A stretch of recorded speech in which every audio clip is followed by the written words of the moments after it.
Hey everyone, it's Vajanus here, and welcome to my chess YouTube channel. Today is video 5 of my series, The Heart of Chess, and this is where I have a specific chess topic in mind, and I just talk about it. Hopefully, it'll bring some value to your chess game and chess way of thinking. And if there's anything you've enjoyed in this video, or learned, please show your support by subscribing to my YouTube channel and give me a like. My goal is to do a chess video a day and just have fun with it. Now, today's topic is going to be about the mental checklist. And more specifically, it's the mental checklist that I do every time I make a move. Or rather, every time I'm about to make a move, I go through a mental checklist. I know I've mentioned this in my last video. I think it was number 4 of Heart of Chess, and the 1500 between the bit difference between 1500 and 1800 ELO, and I was kind of wanted to go like break it down, and I think this is going to be a very good video to talk about this like process, and specifically when I train or more like teach young players that are new to the game still, and young doesn't have to be age-wise; it could be just brand new to the game.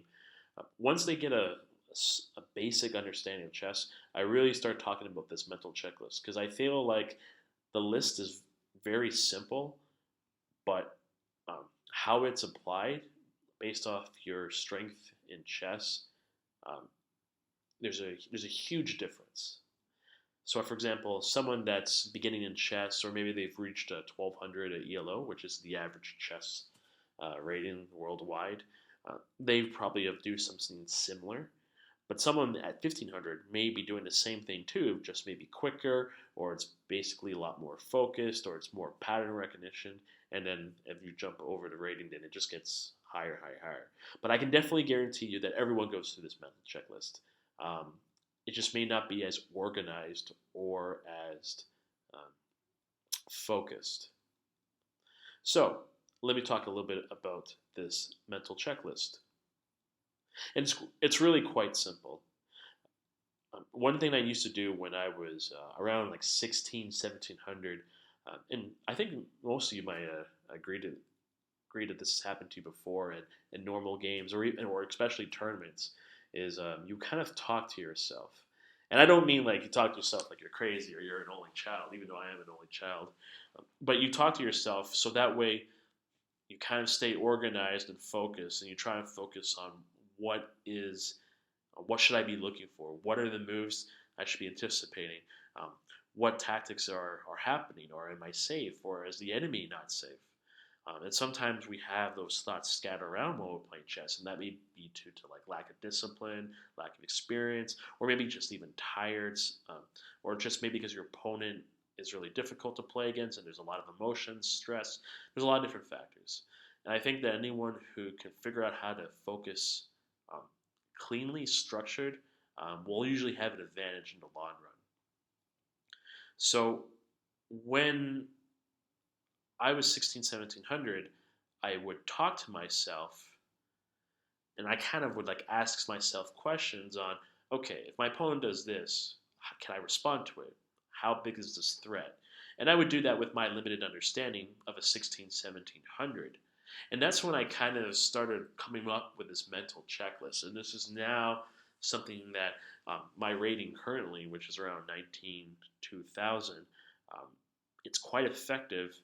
And I do it much quicker now than I used to as a 16, 1700. Sometimes it's almost like natural instinct just to do the mental checklist. So what is the mental checklist? Okay, let's break it down. So the mental checklist is all, to make it very simple, it's all about threats. And what I mean about threats, it's about the threats that are happening to you, and then the threats that are happening to your opponent.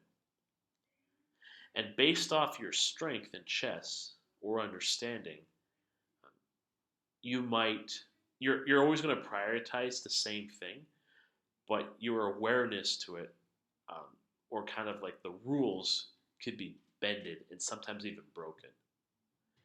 And what I mean by this is that sometimes, like for example, if you're a beginning chess player, you learn that you need to like move like e4, e2, and d2, or e7, or d7. You know, the central pawn is to grab control of the center. You know, try and get your pieces out and develop. And again, that's like the fundamental rule for almost all strengths. And then if you reach like the FM, IM, GM level, they kind of destroy those rules. It's less about like development and it's more about finding the right square for your piece. It's all about accuracy. And accuracy leads to fast tempos, which leads to efficiency, which can be the difference between having a slight advantage and having a significant advantage that could become a win.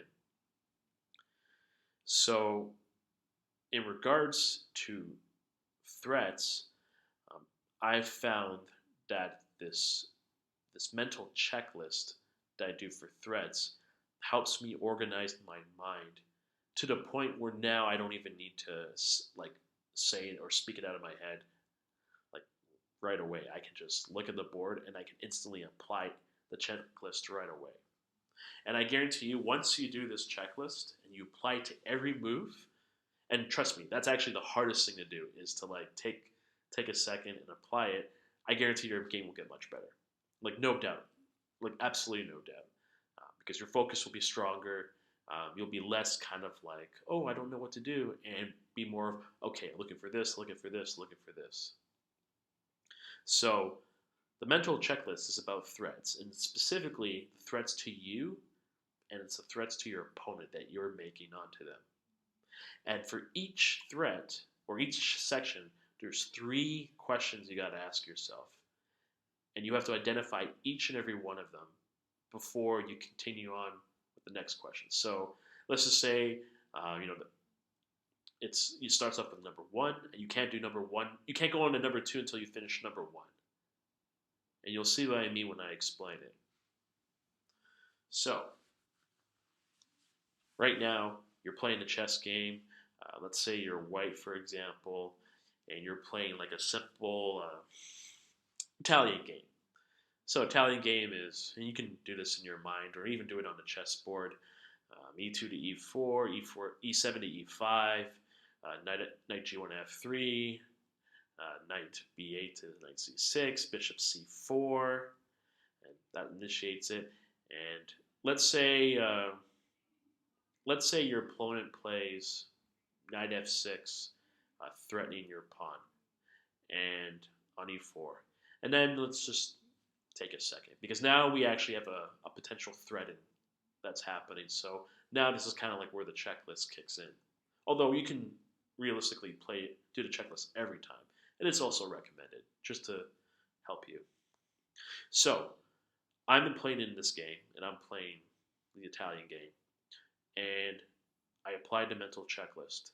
So the first thing I do is I look at threats to myself. And I specifically ask myself, the first question is there any threats to my king?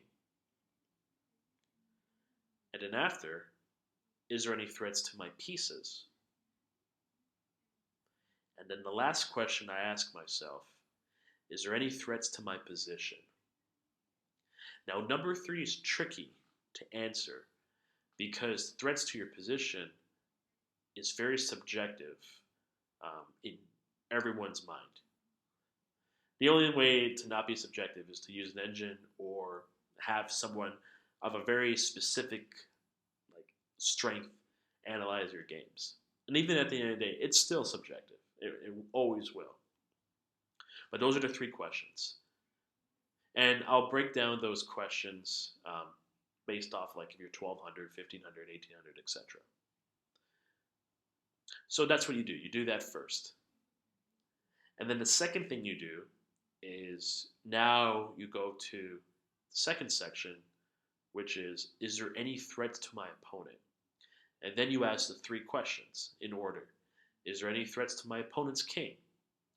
Is there any threats to my opponent's pieces? And is there any threats to my opponent's position? After you've done the first section and the second section, then you make some comparisons.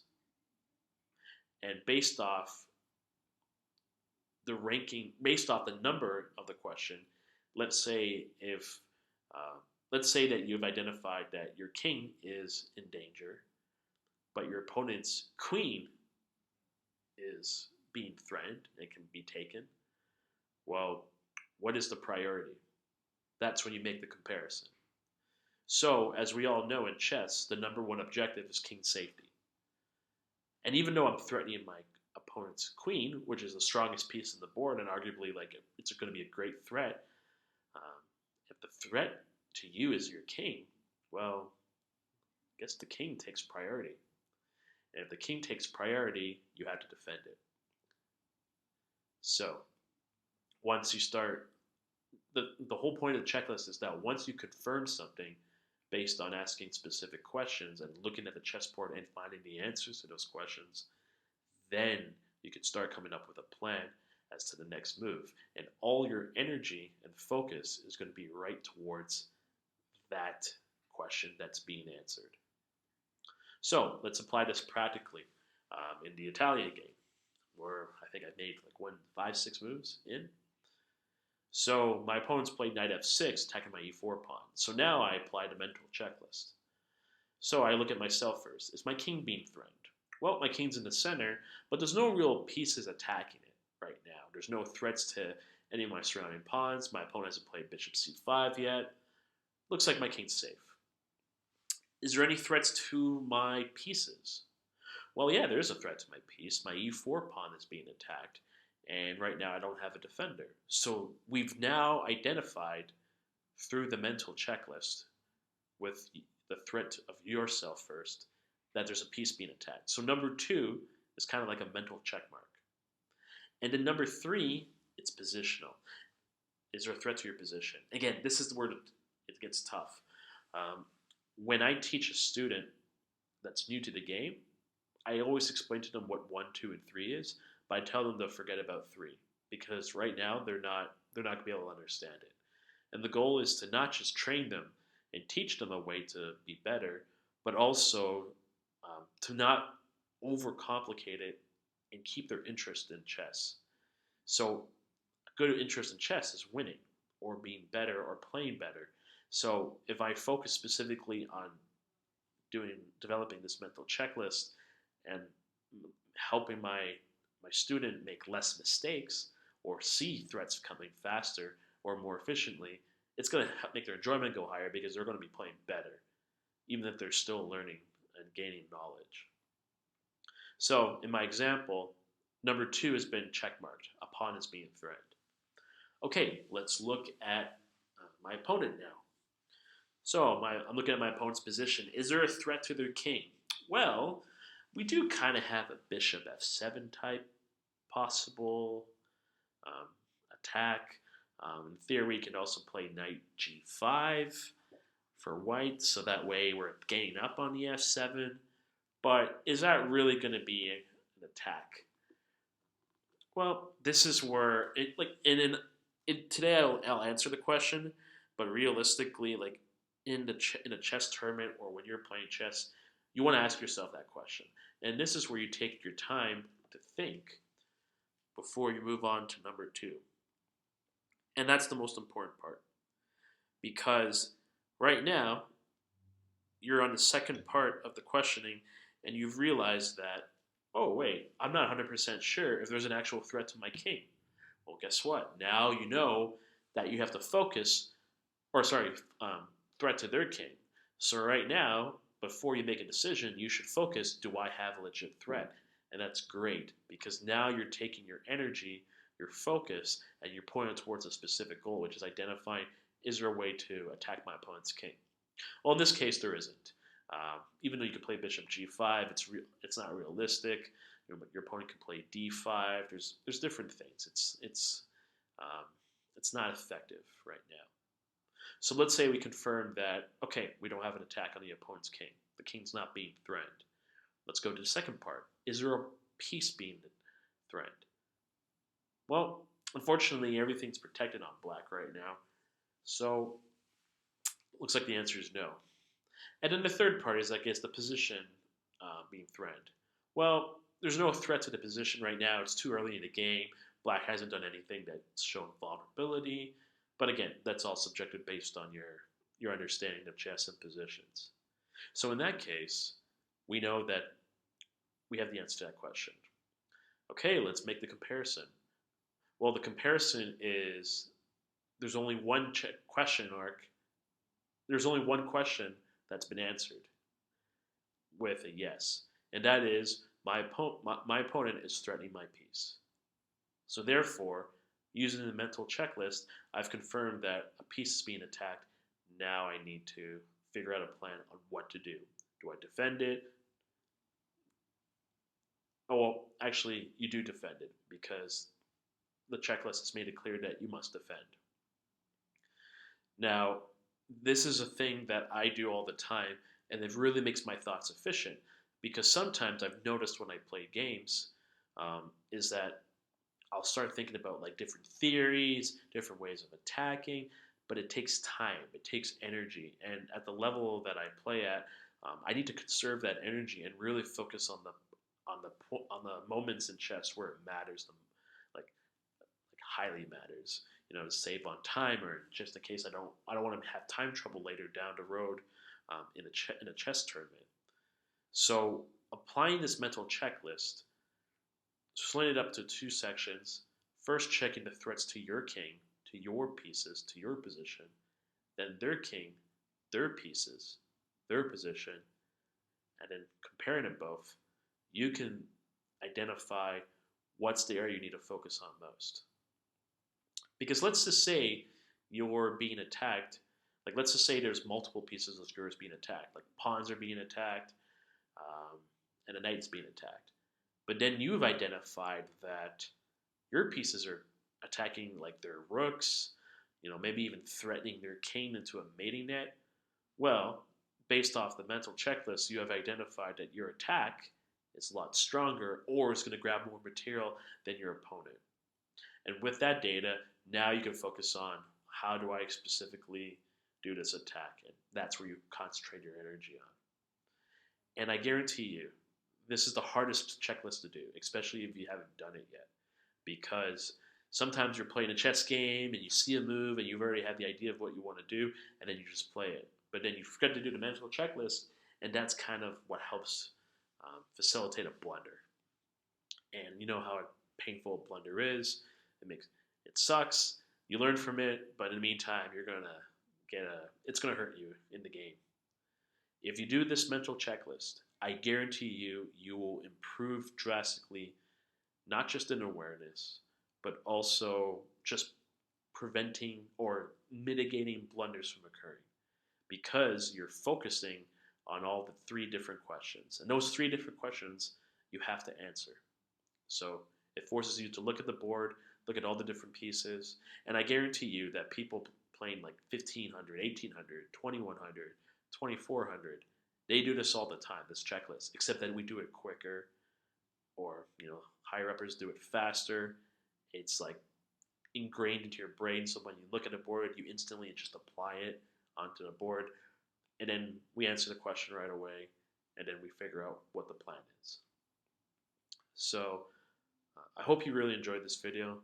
I had a lot of fun talking about the mental checklist because I know it's something that I've done so many times. I've also taught students, and there's really a huge difference, like in terms of thinking and focus. And hopefully that you can apply this to your game. And it's going to take some time. It's not something that you can just instantly do right away. You just have to take a second, ask the questions, and over time it'll be easier to answer. It'll be easier to notice, and suddenly it'll start becoming instinctual because it's kind of like a muscle that you're working out over and over again, and it gets better and better as it gets used. So, hope you enjoyed the topic. Again, if you learned something or enjoyed this video, please subscribe to my YouTube channel. I'm really trying to increase the value and the consistency of more videos being produced, and it would really help to have all your support. So take care and have a good one.